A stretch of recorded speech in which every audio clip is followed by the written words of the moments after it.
Good night, everybody from Indonesia, and good morning, Professor Nancy Ammerman, for for joining us. So my name is Isa Klatu, and I'm currently just a couple weeks ago being a dean of Faculty of Theology, Satya Christian University,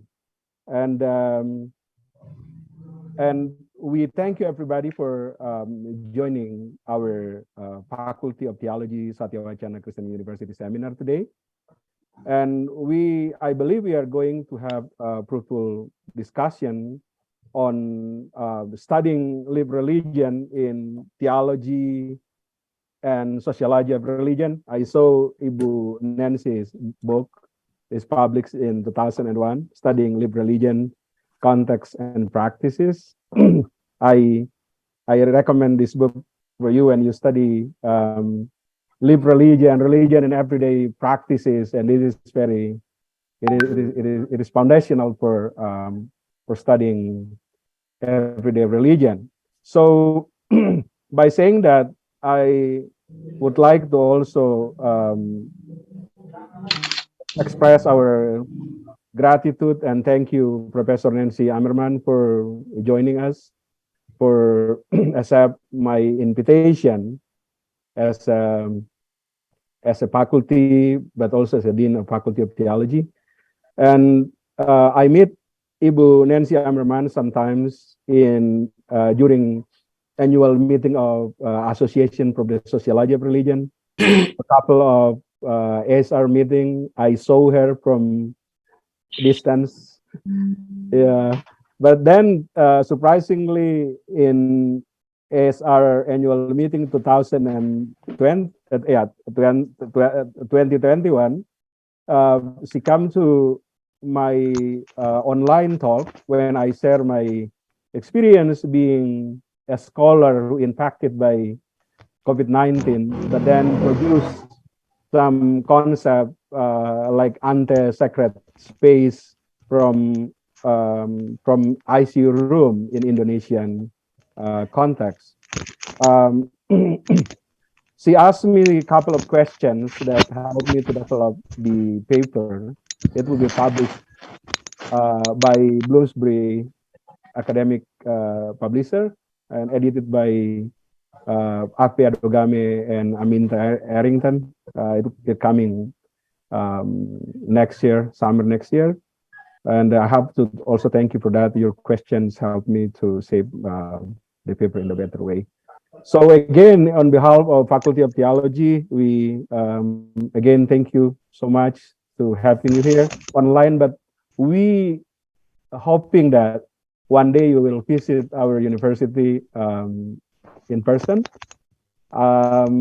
Probably next year we will invite you because we influence a lot by your working, especially on an everyday practices of religion, and a university who run master and PhD program in sociology of religion, and only us that have sociology of religion program in Indonesia. So your presence in Indonesia in person will help Indonesia a lot in shaping the study of sociology of religion and society in general. So we really hope that one day you will come next year, especially you will come with us, and we will have fruitful academic conversation here. So I will invite Dr. Suwarto Adi, the head of PhD program in Sociology of Religion. Dr. Suwarto Adi will be the moderator, will preceding our today's seminar. So please, Dr. Suwarto Adi. Thank you, Pak Ishak, for time and opportunity to be a moderator for this discussion tonight or morning in US time. Good morning, Professor Nancy Ammerman, and good evening, Indonesian participant. we will have a great topic that is live religion, or how religion is practices in every life. Now we can see this life religion from theology and sociology of religion perspective. With I think is a great speaker tonight, Professor Emerita Nancy Ammerman from Boston University, USA. Okay, this discussion I will manage as following.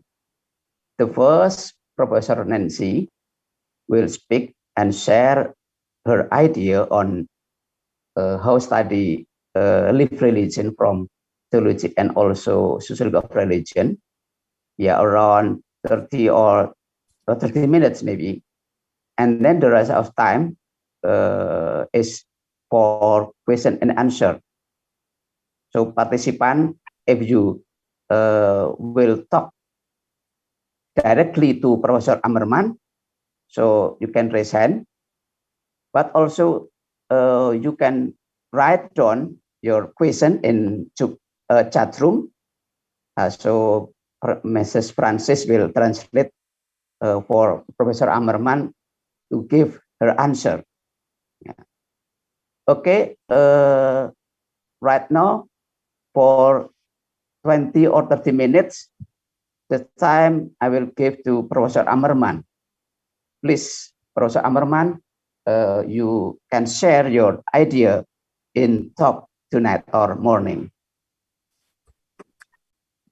I am absolutely delighted to be with you and honored to have the opportunity to share some of my thinking about how we understand religion in our everyday lives and in the world that we observe around us.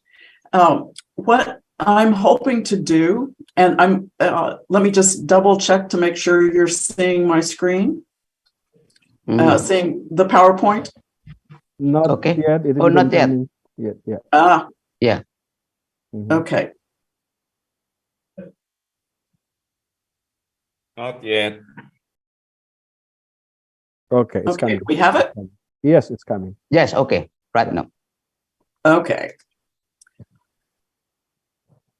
So what I want to do in the beginning is to introduce you to the way I think about religion as a practice, and then talk about how that practice needs to be understood in its cultural and legal context, and finally turn our attention to how we think about putting those practices to work in our partnerships and living alongside people who are different from us in our local communities.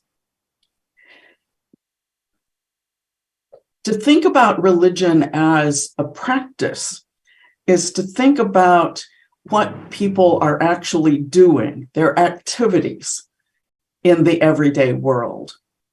And to think about it as a practice is to recognize that it is social.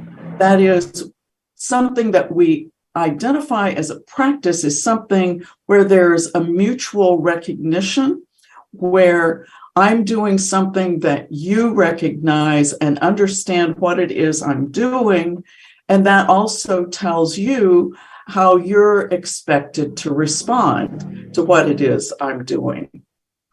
So all sorts of things can be thought of as practices.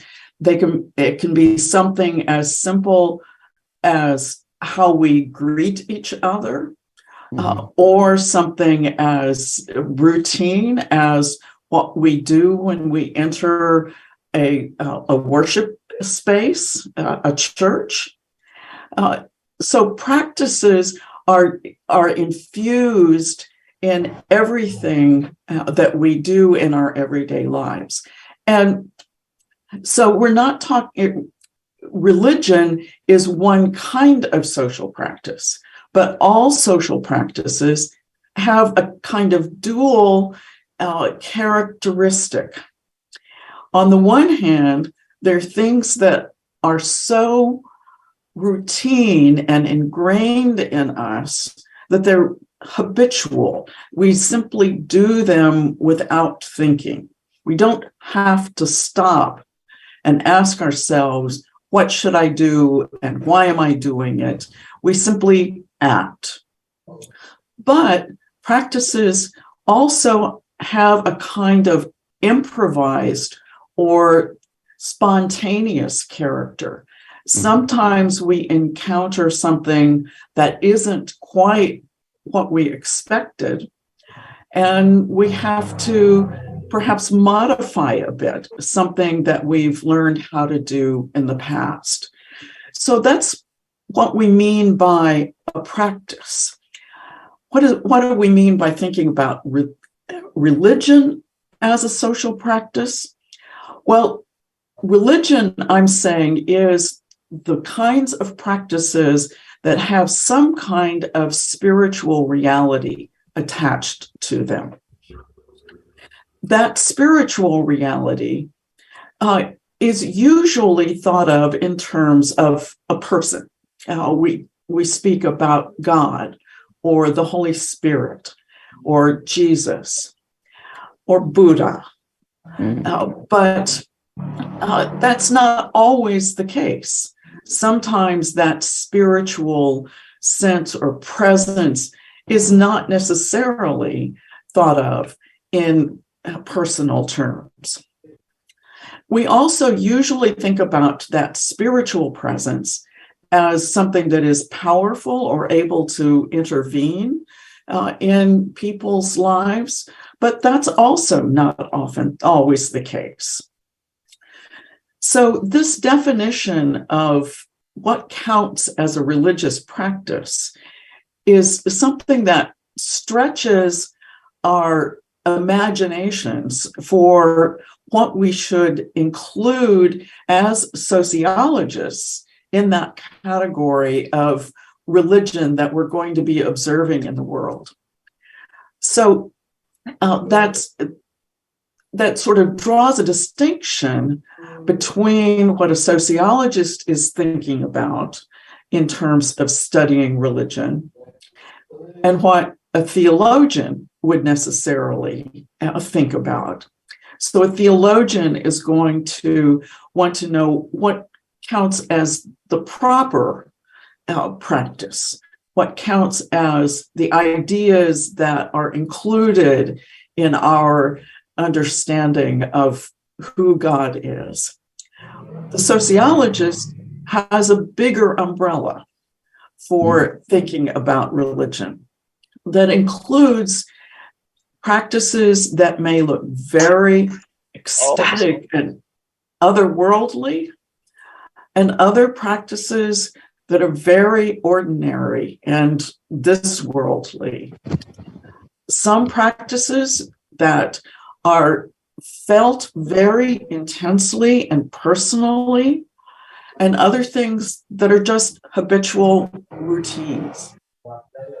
Some practices that exist in a very organized, structured way, and other practices that are kind of improvised and more personal.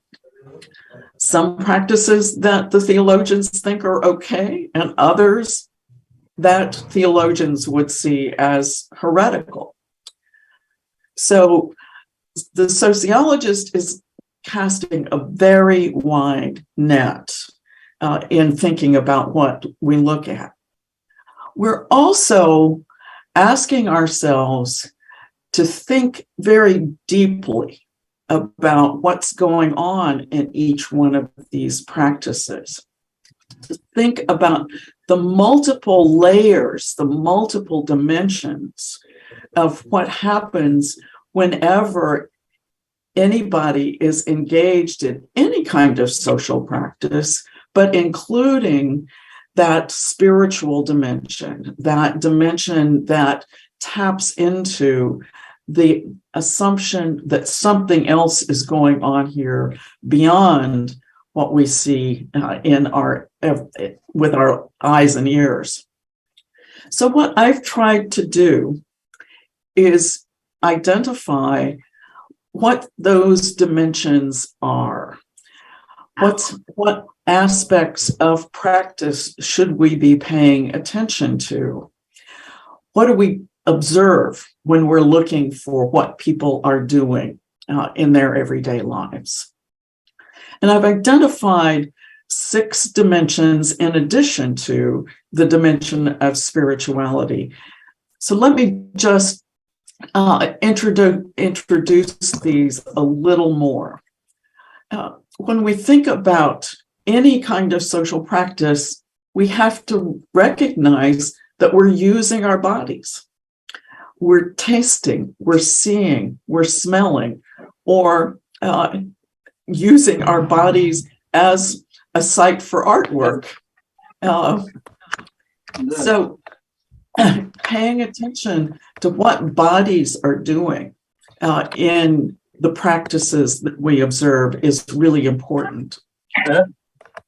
It's also important to pay attention to the stuff, to the material aspects of our religious practices, the things we use, the places where we gather, those material aspects of sacred objects and things that point us to and allow us to participate in religious practices.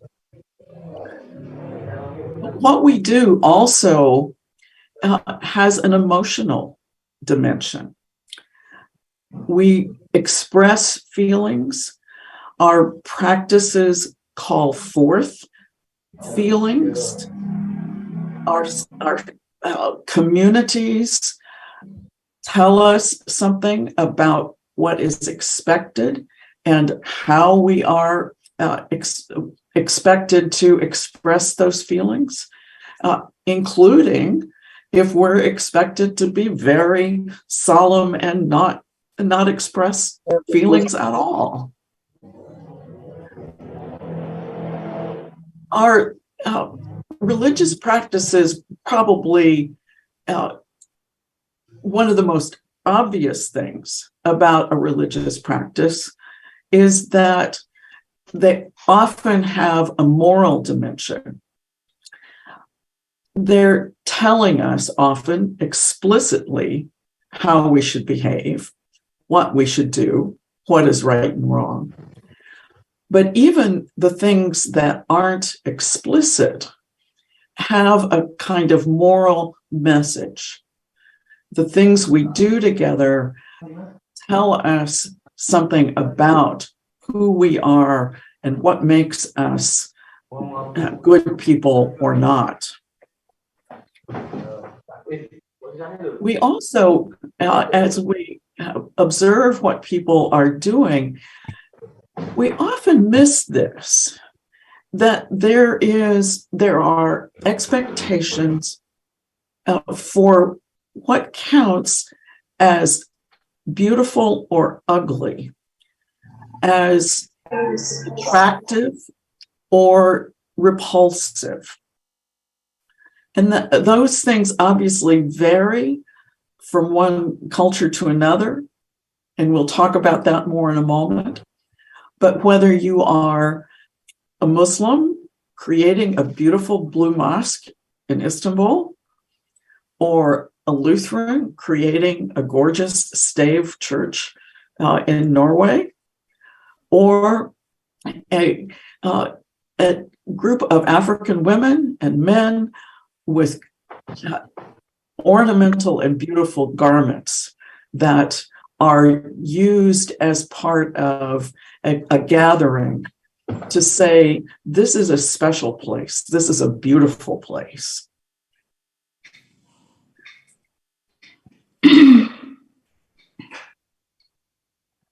We get at a lot of these things through the narrative dimension of religious practice, by telling stories.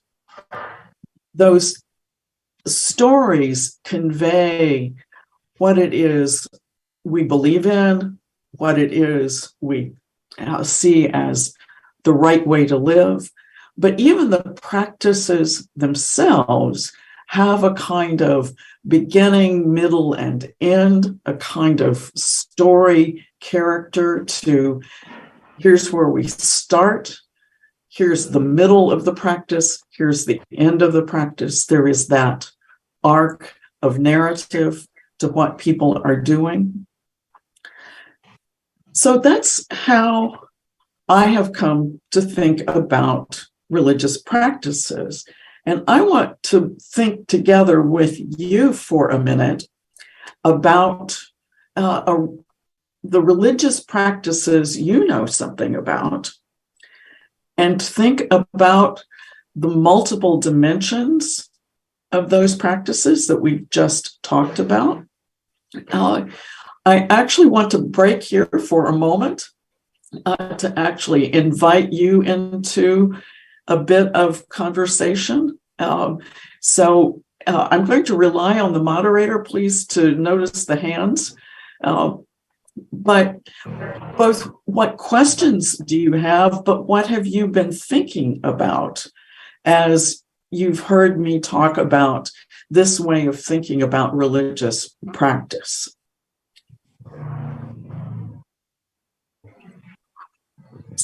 Okay.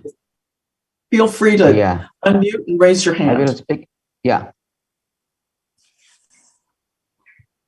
I will speak in Indonesia for Indonesian participant to help them what you are asking for. Okay. Ya, teman-teman, Bu Nancy meminta kita untuk berpikir tentang praktek-praktek keagamaan. Ini tidak hanya menyangkut soal Tuhan ya, tapi soal yang tadi dia katakan soal supreme being, soal atau yang bersifat spiritualitas.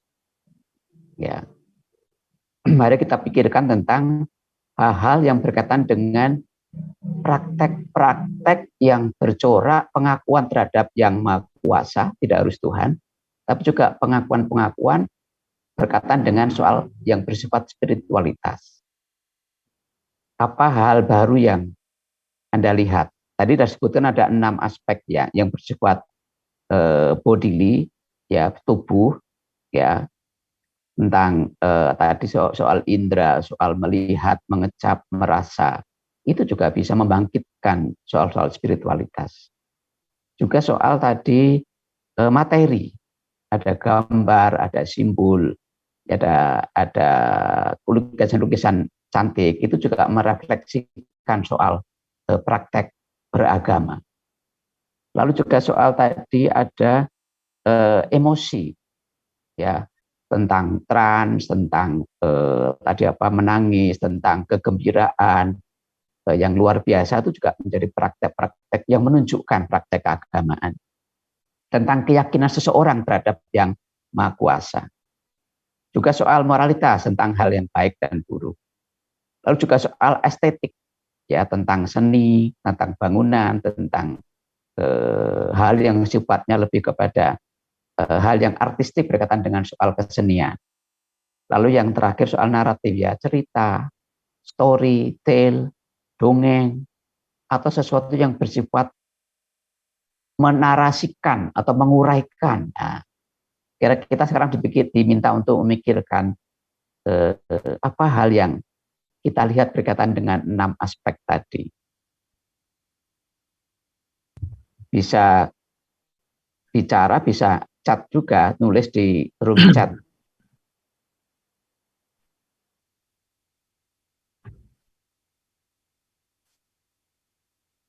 Pak Robert.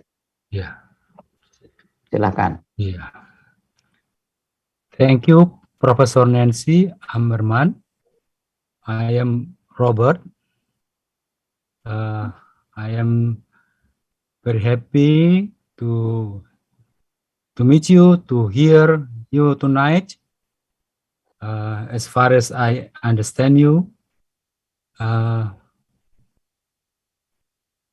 just now you elaborate the meaning of religion, and I receive from you the dimension or manifestation of religious practice. I am interested in it because we come from religion, because our perspective is the sociology of religion. It is interesting talking about religion. It's not merely about all abstract, but real, daily practice. I think it's important. It's very important because not all in Indonesia, but some in Indonesia underestimate the daily practice. So underestimate daily practice, daily religious practice. You can short your comment. Okay, thank you. Yeah.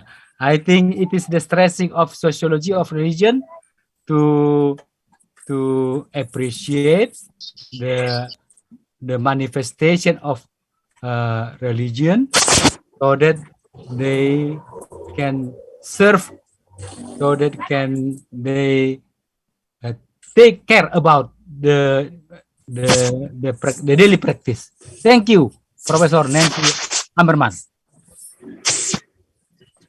Good, thank you. Okay. Walex, you can share your idea about religious practice. Please, Alex. Oh, thank you for the opportunity. Yeah, my name is Alex. I'm one of the students here. So when I heard about the lecture just now, I have a few questions in my mind about live religion in this era. So my question is, my concern is living religion in postmodernism can be challenging task. With the rise of secularism and the advent of scientific technological advancements, many have questioned the relevancy of religion to maintain the same level of influence it once had.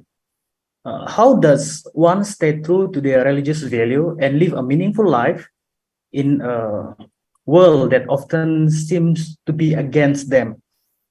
And what strategies can one implement to ensure faith remains a prominent part of their life amidst the ever-changing cultural landscape of the postmodern world? So these are my concern and my question to Professor Nancy. Thank you very much for the opportunity. Okay, participant, this time is not for question and answer, but about sharing. Yeah, thinking together about its multiple dimension of religious practice. And also, what new thing do you see about religious practice or religion is practice in daily life, not asking a question, just sharing. Okay, yeah. So, but let me just respond briefly, because we'll move on to talking about context in just a moment, and that's really important to the question about secularization. So that's not entirely irrelevant. That will be coming up. Okay, thank you, Prof. Ammerman. But Francis, you can read comment from Pak Sony.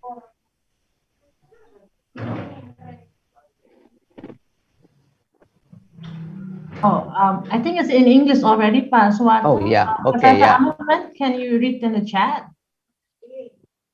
Okay, in English, yeah.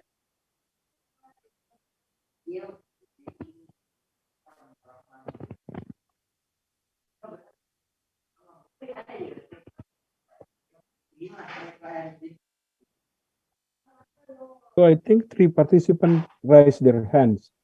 Okay. Please check it. Who's Walek already did? There's Romo Mirsel, please. Romo Mirsel, you share. We your... can, yeah, we can also give a chance for Professor Samsul Ma'ari from Gajah Mada University, who's also yeah. Yeah. The first Romo Mirsel and then Professor Samsul Ma'ari. Okay, please. Thank you. Thank you, Professor Ammerman. My name is Robert Mirsel, one of the students here at the university. And it's very interesting to look at the way how we developed our religious life. It seems to me that family was the very basic experience for me, because from my mother, from my father, I learned many things about what faith is. Many practices I brought from my parents, from my home. And after that, as I entered senior, junior high school, I also began to learn from the community how to pray, about the symbols, and many other things, also the narratives. And I still very clearly remember when I was 5 years old, it was the first time I began to listen to the stories from the Holy Scripture. And a teacher in the elementary school taught to us about the meanings of the stories. And it was very, actually, a very good experience for all of us, especially in the villages, because the roles of the religious teachers, it's very, very strong. And they were the ones who were responsible to implant a Christian faith into us. So I see that. Shorter, Ramo, please. Thank you. Yeah. So I would like to say that narratives, emotions, and daily practices in the family, those are the things that really help me grow in faith, grow in knowing God. Thank you. Wonderful. I think that pointing to the family and the schools especially is really helpful. Those are places where we first learn the stories, and pointing also to that emotional connection that is there, especially with teachers and with family. That's an important dimension of understanding what it means to learn those practices. Okay. Please, Professor Samsul Ma'ari, you can share your idea about religious practice. Thank you very much, Pak Suwarto, and thank you very much, Professor Nancy Ammerman, and everyone. Good night. Thank you very much for your work on that live religion. It has been actually enlightening the way we see religious discourse and religious practices. We have used it. We have used it in contrast to, or in responding to the governed religion, expert religions, and the way to, and also the way to see or to give meaning to the everyday practices by the grassroots religious people. That is like the way we have used your work in framing the way we see religions. We see the religious creativity, like the unstopped creative work of religions. If we look at the everyday practices, the everyday religions, and I think that is also accommodating the varieties of many different practices. Now, we have dealt with issues in relation to that also, that in addition to religion, there are many categories that the way every day is working. We have culture, we have local wisdom, we have traditions. Those are among what are living in the everyday. And so I have a question for that, Professor. How to deal with those categories? How religion still, how to make religion still meaningful in relation to, culture, in relation to tradition, local wisdom, and many other conceptual pairs that we always come to see religion encounters with them. Thank you very much. Thank you. I'm wondering if this isn't a good point for us to move on to the next section of the lecture, and if Daya or Dia, I'm sorry, I'm not pronouncing your name correctly, but Okay. if you could hold your question perhaps, and we'll come back to it. Yeah. Dia, Okay. Dia Polyeti, you will share Hold a little your bit. idea or asking a question to Professor Ammerman.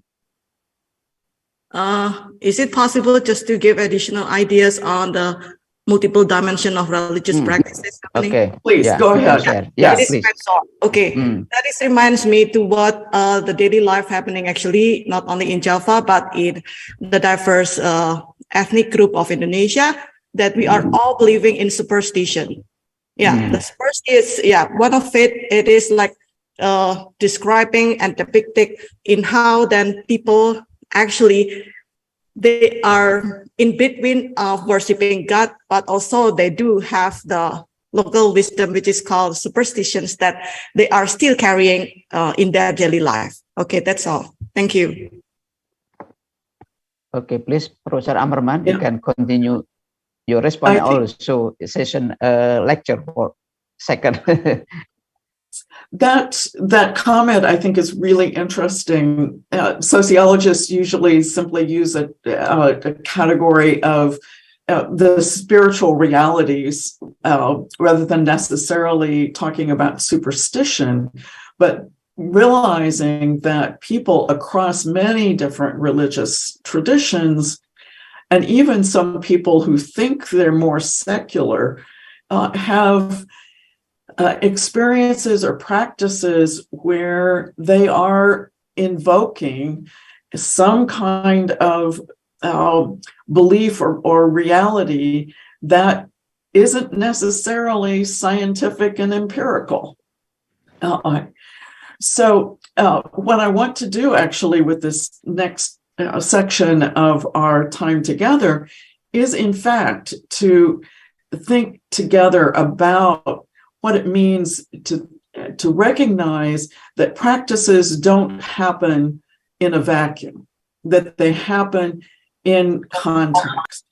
And those contexts provide both opportunities for engaging in religious practice and constraints or limits that keep people from doing things.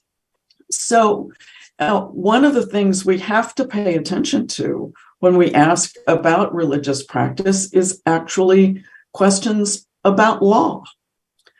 That is, what is permitted by law in each context, and what is forbidden. In the U.S., from time to time, we have court cases that test what are the limits. Can a person sacrifice animals? Can a person smoke peyote? Excuse me. And those are limits of law that say what kinds of religious practices can be engaged in. But we have to ask simply what are the religious traditions that are being taught? Where do people learn about various kinds of religious practices? And what kinds of religious practices and traditions are recognized and celebrated in law? What kinds of things are limited, or what holidays show up on the calendar, for instance? Does the government set a particular set of days that are protected, are held as special, and days that are defined by one religious tradition versus another? So understanding religious practices means we have to pay attention to those questions of law. But there are also simply questions of custom. That is, how do we think about where we expect to find people doing religion, and where do we not expect to find people doing religion? What kinds of things do we expect to see and not see? And here's where that question about secularization is interesting. Sometimes secularization is a matter of the law, but much of it is also a matter of custom. That is, where do we expect to find people making decisions and doing things based on their religious beliefs? And where do we expect that other kinds of questions and principles will be at work? Do we expect people to go to the hospital and to a doctor to be healed? Do we expect people to go to a sacred healer to be healed? Those questions of the larger culture are important questions to ask here. But I think what was also implied in one of the questions was, how do we think about gender and race and class structure, ethnicity? All of those things are part of the cultural constraints and opportunities that are present in a given context. What are women expected to do that men aren't expected to do? What kinds of practices are expected of people in one ethnic group that aren't expected of people in another ethnic group? Or how does an upper class person practice religion in a different way from someone from another part of the class structure?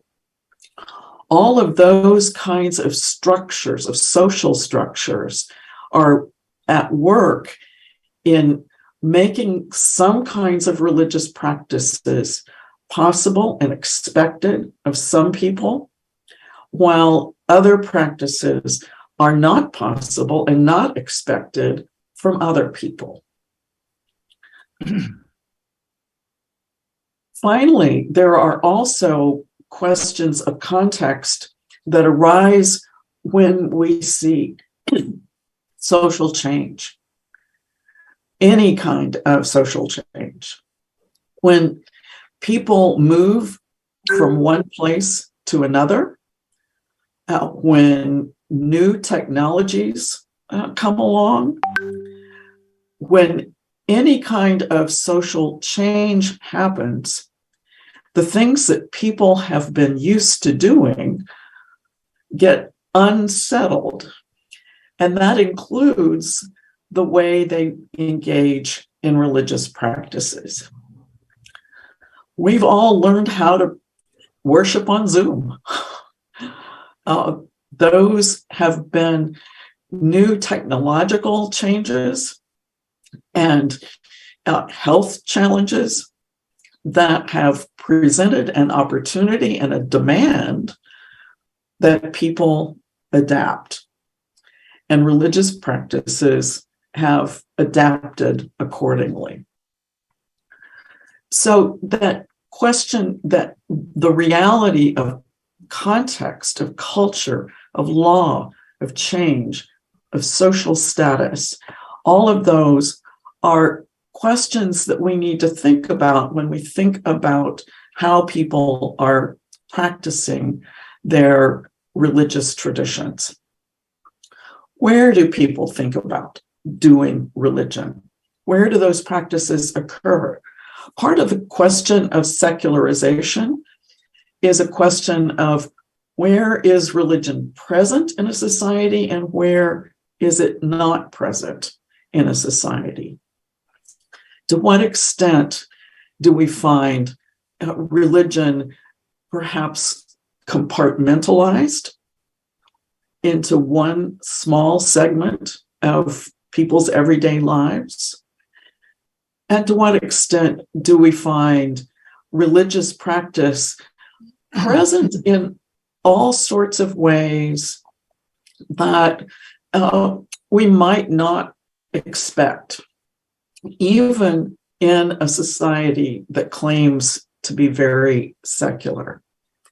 There may be religious practice happening, if we look closely enough, in unexpected places. But paying attention to the laws and customs also that limit or encourage religious practice. What are people supposed to do? Encouraged perhaps by law. For instance, to wear hijab, a religious practice mandated by law in some places. But also paying attention, when we pay attention to context, we have to think about the fact that no context is monolithic. There's always diversity. There's always people with different expectations about what religious practices are appropriate and which traditions they're a part of. And so asking about how much diversity there is in a given context and asking how that diversity is managed is, I think, something probably quite relevant to the kind of situation you find yourselves in. But I think it's also interesting to be looking out for what I call the cracks, the in-between places where what has been and what will be have not yet quite met, or where we used to be and where we will be, those places where things are changing and shifting. Where is it that people are in those, what sociologists call liminal places, those in-between places, where we can see people improvising, creating, making new ways of being religious?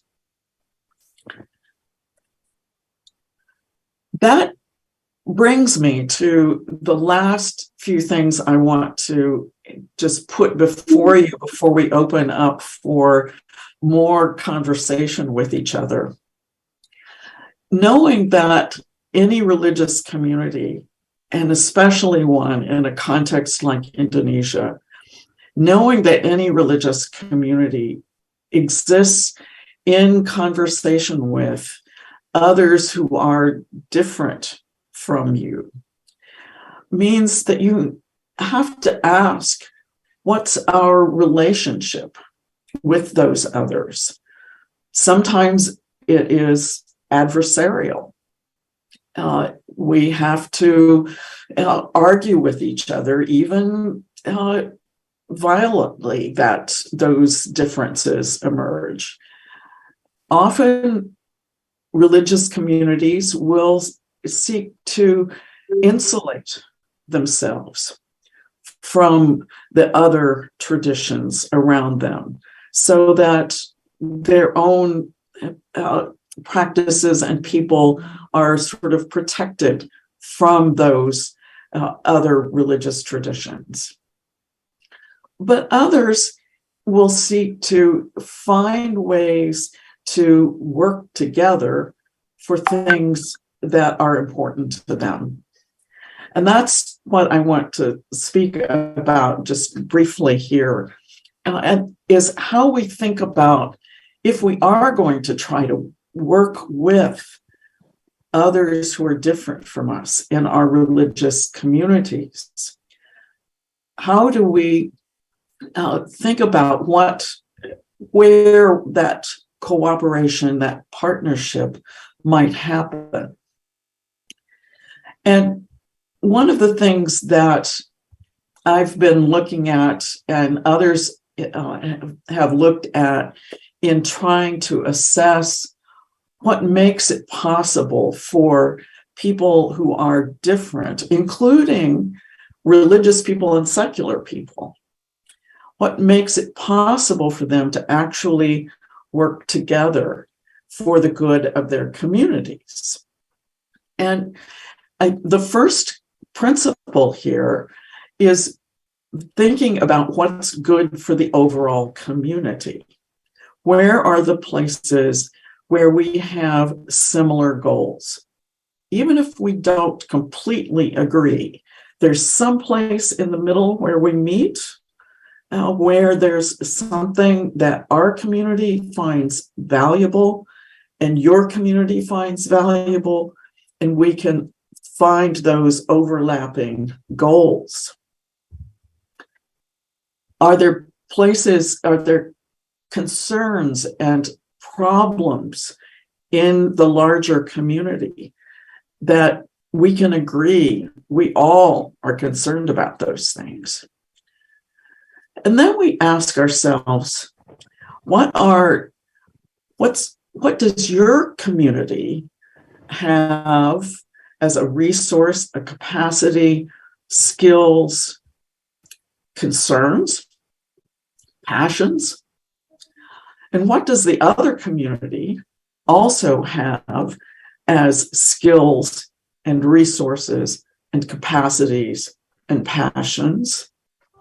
And how can we bring those together? What do you have that I need, and what do I have that you need, that we can bring together in order to pursue these goals we have agreed on? Again, we don't have to agree on our understandings of God or how to pray, or even necessarily all of how we understand our moral commitments, in order to find those places where we do share goals and can bring our capacities together. But doing that means we have to talk to each other. We have to create spaces where we can mutually negotiate how we're going to do that work, so that it's not one group of people saying, here's what we are going to do, and here's what you have to do to help us, but rather we are coming together to negotiate those priorities and strategies. This is a way of thinking about partnership that emerged out of work that I was doing alongside a large group of international scholars, thinking about how we pursue the good of our societies, and specifically thinking about how religious communities can participate in that larger goal of making progress in our larger societies. But why a religious component in this? Why not just turn it over to the urban planners, or to the ecological community, or to any of a number of other expert secular guidance? Well, we as religious communities have some important things to contribute to that larger project of bringing about social progress and change in our communities. We have some important resources at our disposal. One is our sacred imagination. That is, we have religious practices and a religious community that allows us space and challenges us to think about what the world ought to look like, how things ought to be different. And we have practices of prayer and worship that give us a sense of power in pursuing those goals. And we have communities of people who can be mobilized. We are important places where people gather, where we are told stories about what the world ought to look like, and where we can talk to each other about what we can actually do to make the world a better place. So I want to sum up here and then open it up for conversation. We've been talking about lived religion, and that reminds us that religion is something that happens everywhere and every day. And we've been thinking about how thinking about practice allows us to see those religious practices and to see them more deeply, with understanding the multiple dimensions of those religious practices.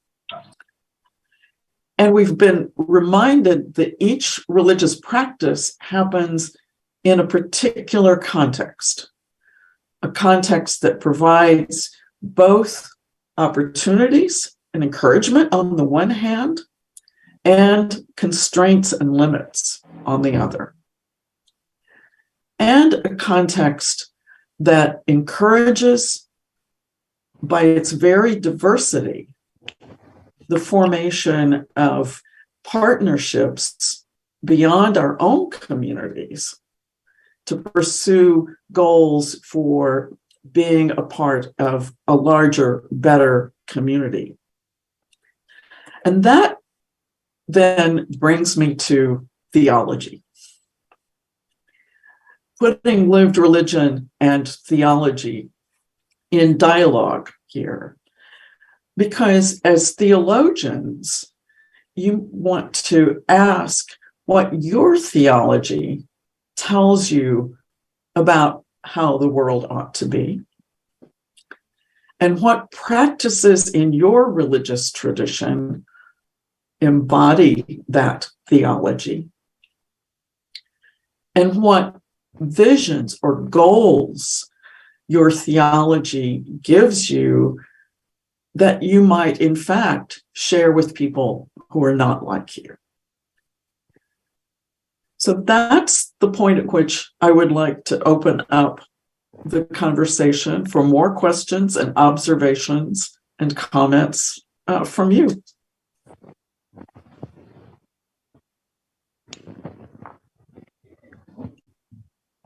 Okay, thank you, Professor Ammerman. Now we still have 30 minutes last, yeah, for question and answer. So please give your comment or question shortly to Professor Ammerman, so we have enough time to listen from Professor Ammerman response. Please, who is the first? Or you can write down your question in chat room.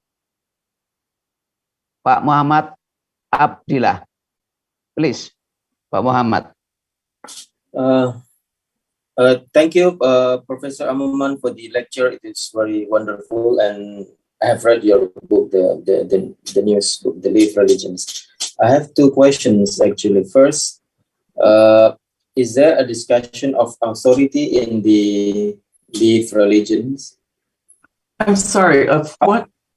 Discussion of authority. I'm not sure I understand the word. I'm sorry. Authority. Austerity. Authority. Okay. Austerity. I'm sorry. Okay. My ear's not entirely tuned. Yeah. Oh, authority. Yes. Yes. And the second question is about the idea of imagination. You mentioned about the sacred imaginations. Mm-hmm. How can the imagination become the what's part of the leaf religions? I mean, we know that we imagine something that can affect to the, let's say, to the how we feel the other religions, or how we feel ourselves. So it's much more like spiritual, psychological than sociological or something like that. Thank you. First, to the question of authority.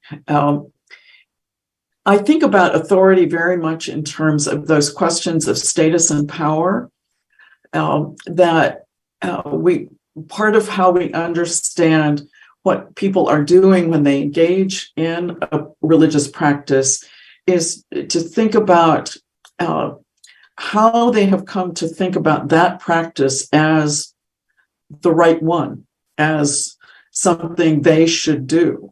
And that comes through the community of which they're a part, the important people in those communities. So asking about why I'm doing what I'm doing means asking about the authority of scripture, tradition, people, community, that makes me, that shapes the constraints under which I'm operating.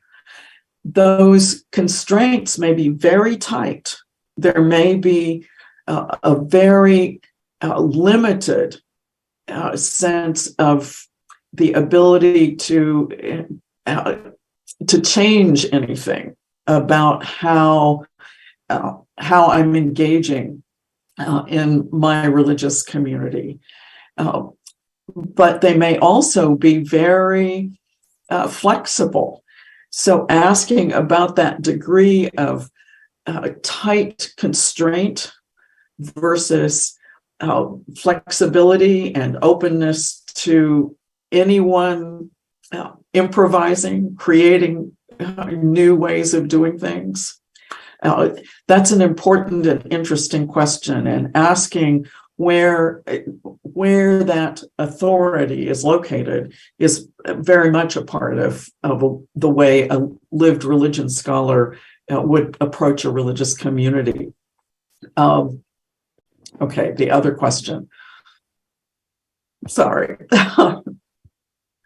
Remind me. About the sacred imaginations. The sacred imagination. Sacred Thank imagination. you. Yes. I think I'm using imagination there to speak about the way in which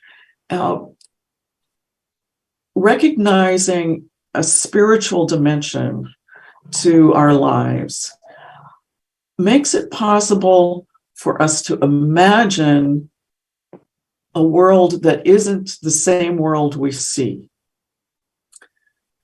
To imagine that the world could be different. And that's the kind of sacred imagination I'm talking about. The very realization of there being something more than what we simply see in the world as it is, that makes it possible for us to hope, to think about something that we work toward, that our religious traditions and practices push us toward.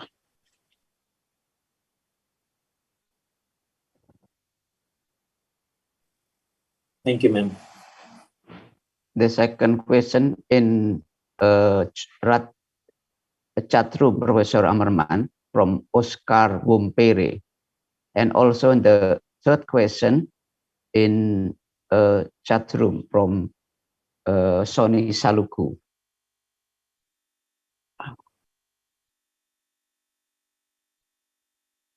Okay, I'm reading the chat as we speak here. All the dimensions impact one another. How can theology and the multidimensionality of sociological practices work together in society?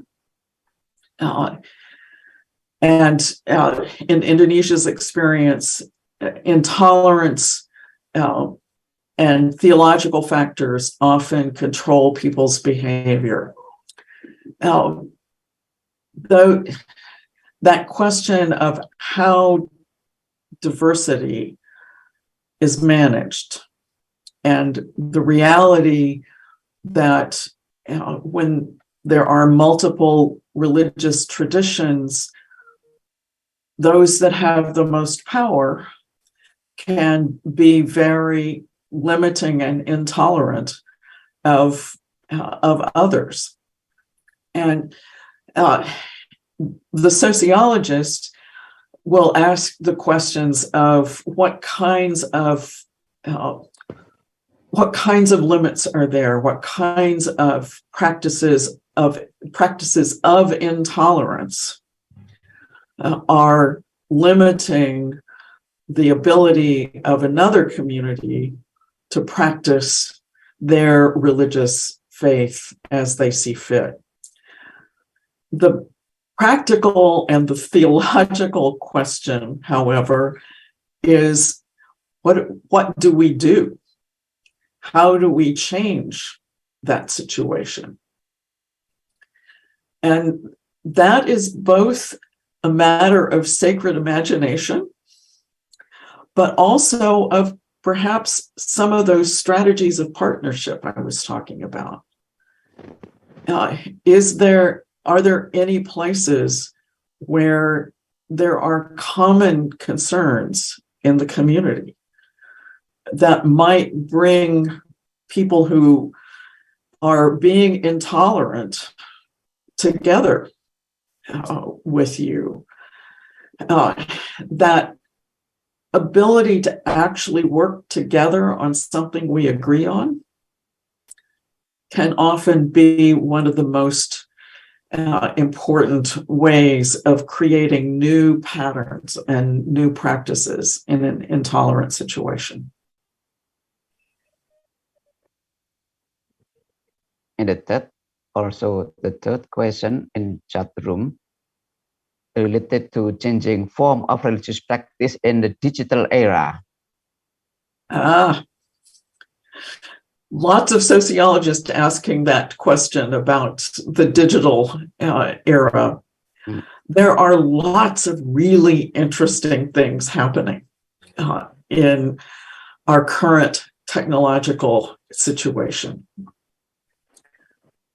I'll just throw some suggestions, questions. What might it mean if the sermon became a podcast?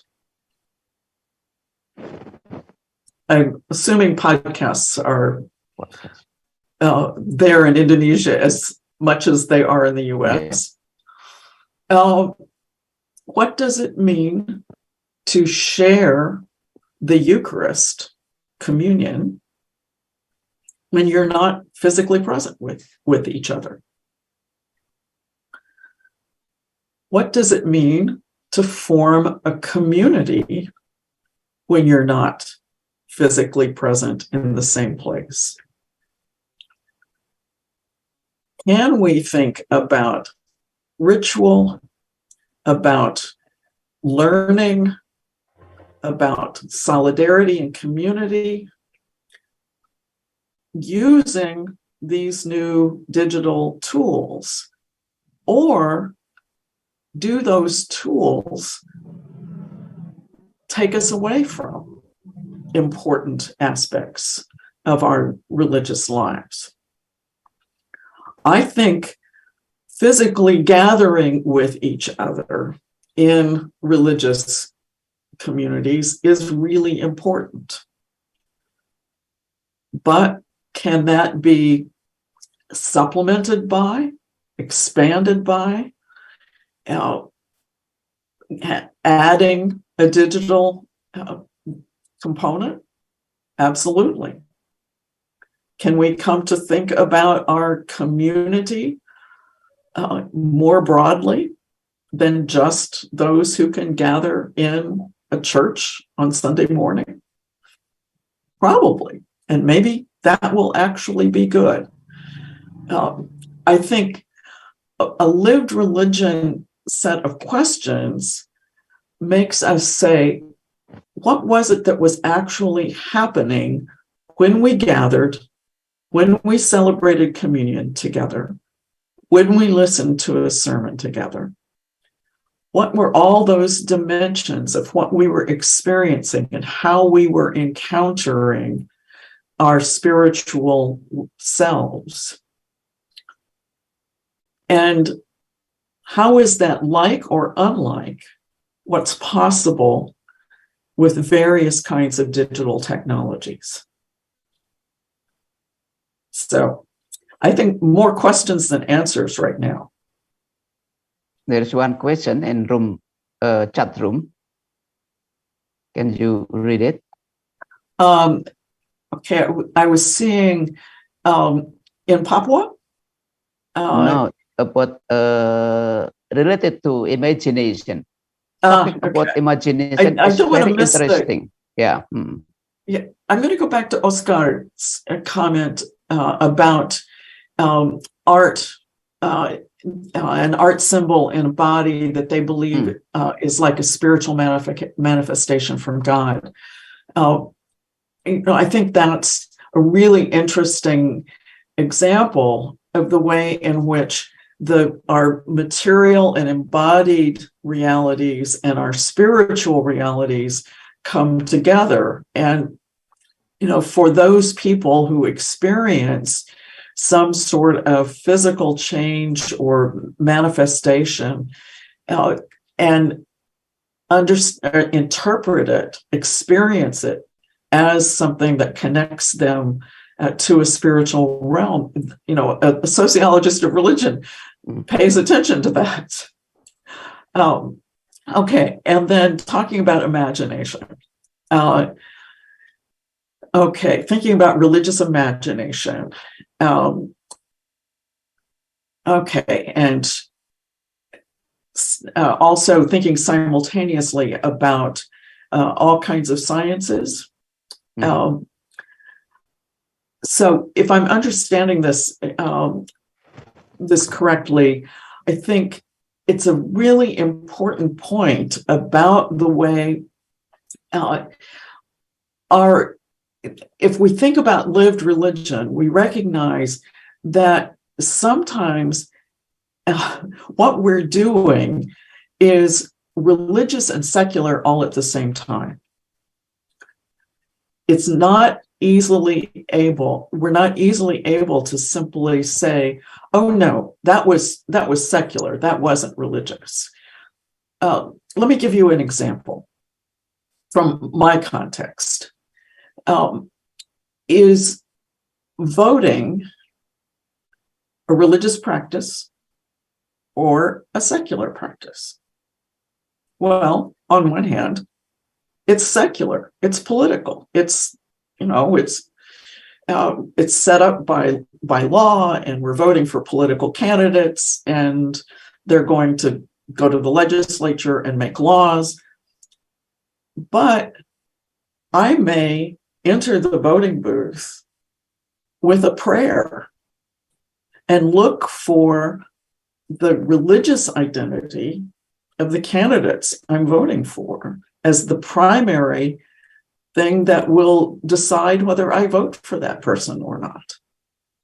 So am I engaging in a religious practice or a secular practice? Both at the same time. When we think about how people approach health, I think probably almost all over the world, people will use the advances of medical science. But most people are going to recognize in some way the kinds of limits of medical science, that there are some things we just don't understand about how the body is healed or is stricken with illness. And so most people engage in that kind of work at staying healthy or getting healthy by engaging in both scientific practices and religious practices combined. Other times and other places, people are doing things that seem to be purely religious. They're engaged in acts of worship or whatever, or purely secular. They're engaged in, buying their groceries at the grocery store. But either one of those things could suddenly become a little of both.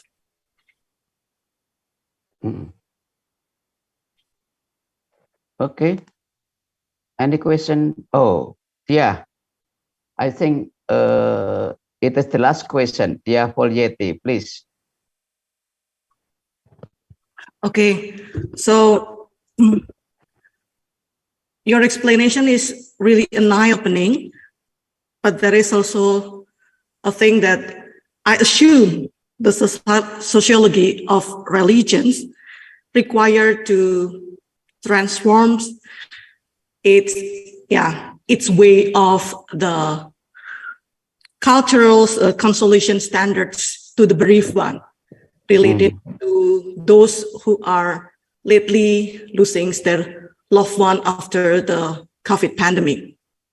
Since we all knowing that the cultural standards worldwide, I guess, because I also discussed with other friends from different countries that people will be giving kind of a consolation of your loved one is in a better place now. Your loved one is at peace now, or he is no longer suffers, and many more.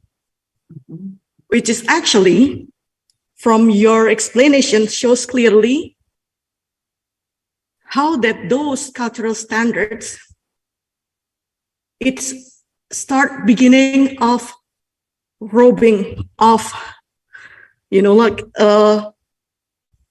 even hurting, even more to the bereaved feeling.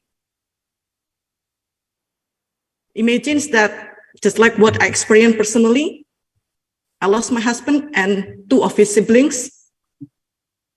And there is a time when we need to redefining ourselves, understands the void that has been created by our loss, and how that void will change our personal belief system as well. Yeah. So I found, and also other of family members, especially the kids, then they are all refusing to join with the daily prayer that we had previously, just because they assume that why 3 of our beloved ones who dedicate their life to church, now they were taken by God in almost in the same time. And those, I guess, effecting into the transformation itself, that all of the reference pastors who are working in a church still using the similar way of consolation that completely become a standard. It is standardized, that it is no longer suitable for the brief one. Thank you. Thank you for reminding us of just how present and real these questions are and how important they are. And the question of the sociologist listening to you speak, excuse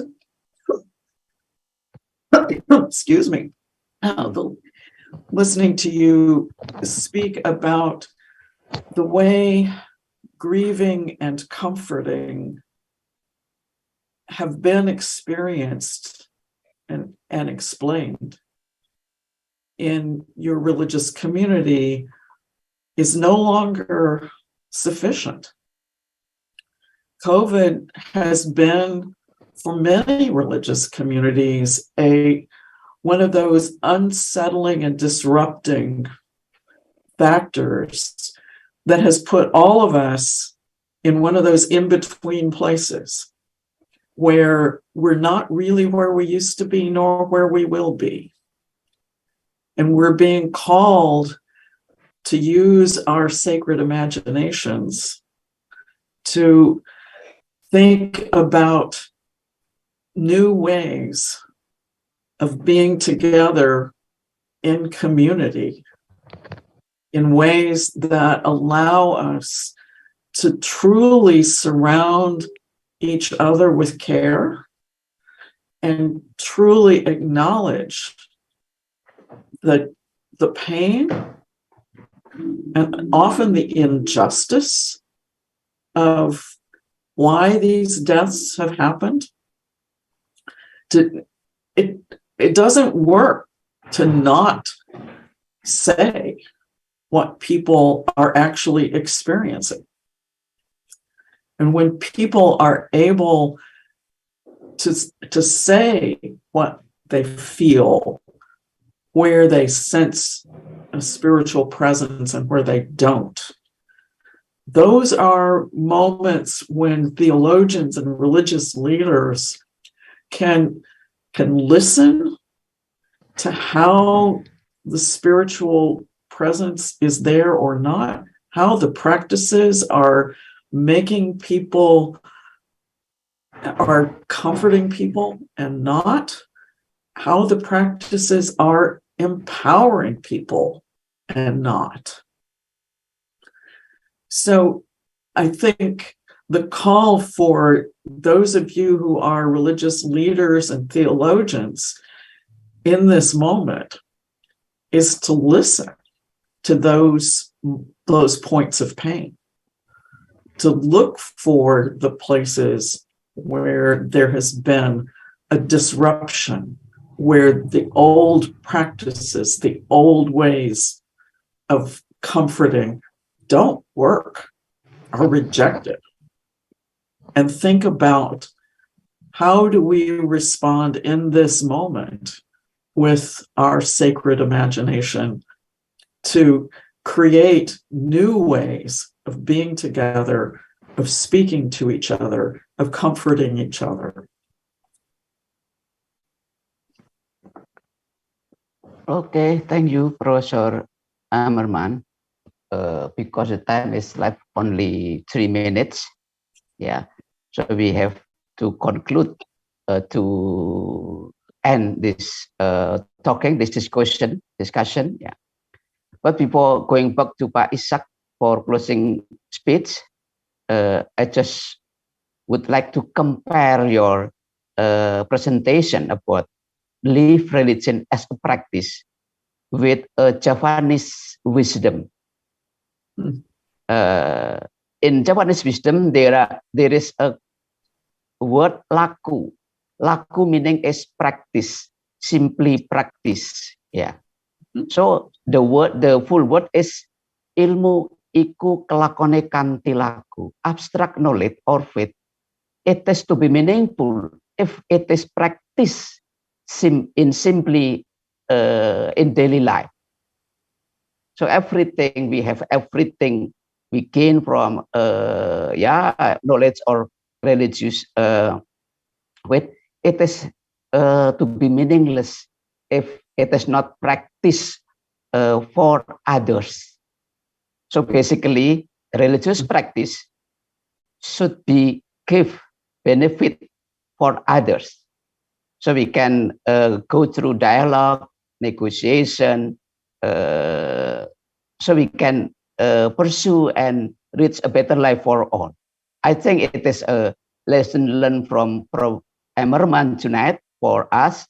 So please, we are practicing our faith, our religious faith for others, so we can make and contribute a better life for all we are living with. Thank you, Professor Ammerman, from your presentation. Going back to Paisak from closing speech. So thank you, Mas Suwarto. So please, friends, give round applause to Professor Nancy Ammerman. Thank you, Professor. Yeah, so thank you again, Professor Ammerman, for being with us. I will say that you are a sociology of religion titan, a giant in sociology of religion right now. And we are lucky to have you here in this discussion, and it helps us a lot to see how religious knowledge or logos itself, it's not only in vita contemplativa, but also in vita in activities, or in vita activa et vitae. So it's very much in our sense, our embodiment of religious practices. It also brings moral dimension into our engagement with others. It's we can find it in arts, in tattoo, or in other lullaby or storytellings that can help us also to see the presence of logos itself, the presence of ultimate concern within our our daily life, and we thank you for that, and we looking forward to meet you in person in Indonesia next year. We'll invite you again to come to Indonesia, and also thanks Dr. Suwarto Adi for being the moderator of this seminar, and also Ibu Frances Sinanu for being our interpreter tonight to translate from Indonesia to from English to Indonesia. We also thanks trans participants from Indonesia, from Netherlands, United States of America, some from Hong Kong, and also for many parts of Indonesia. As I mentioned in my email, that we have 3 time zones in Indonesia. So we have many friends from other places in Indonesia, and we appreciate your presence. Mbak Yeti, also thanks for being your story, and it touched us, and it's also helped us to think again about the role of theologians, religious leaders, how we deal with COVID and its impact to religious community. Again, everybody, thank you so much. And on behalf of Faculty of Theology, we again express our gratitude to Professor Nancy Ammerman and everybody that come tonight. Thank you. Thank you for this honor. Yeah. Yeah, thank you. Thank you. Thank you. Yeah. Thank you. Yeah. Thank you.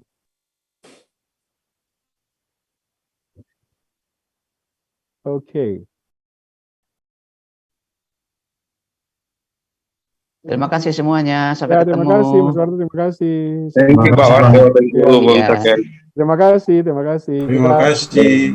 Menunggu beliau tahun depan datang Yo, ke satu wacana. iya. Itu bersama, Oke. Pak. Itu bersama. Sudah Ya. Oh iya, lupa foto bersama tadi. Oh iya. Tapi ada rekamannya di YouTube, jadi kalau mau kapan di lagi. Nah, ada Mas Purwanto juga, terima kasih Mas Purwanto sudah. Iya, bisa. Ayo kapan Iya. di sini. Siap. Oke, pamit dulu Terima ya. kasih Pak Warto. Oke, monggo. Saya juga pamit dulu. Oke. Terima kasih Pak Isa. Terima kasih Kak Taken, Mas Warto semuanya. Jangan lupa isi absen teman-teman MTS dan RSIS nanti sebentar malam baru lengkapi. Ya, baik. Ya, kalau gitu. Selamat menikmati libur hari Natal. Iya, lawan Merry Christmas. Argentina lawan Kroasia. Dan lagi. Iya. Mari semuanya. Semua dengan ini berhasil semua media. Iya, oke. Nah, Oke, bye semua. Bye. bye.